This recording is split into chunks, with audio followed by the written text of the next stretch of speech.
The Ben na Bruce Melodie bamaze gushyira umukono ku masezerano ubufatanye mu bitaramo bigiye bitandukanye bombi bagomba kwitabira cyangwa se kugaragaramo. Ibi bikaba byarabimejwe kuri uyu wa mbere tariki ya 10 z'ukwezi kwa 11 mu rugo rw'umushoramari Imetre Coach Gael usanzwe urebera inyungu abahanzi babarizwa mu nzu ya 155 barimo na Bruce Melodie.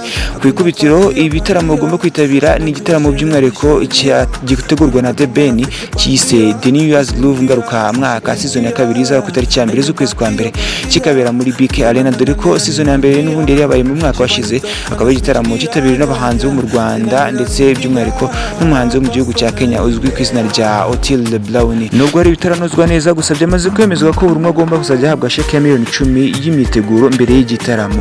Ibije nyuma y'umwuka wihangana avuzwe cyane kuri showbiz hagati ya The Ben ndetse na Bruce Melodie. Ese umukunzi wa Ben ruwa Bruce binyuze muri comment ubundi twiganire n'ibisanzwe je m'appelle journaliste G Bruce. Ciao ciao, hasta la vista.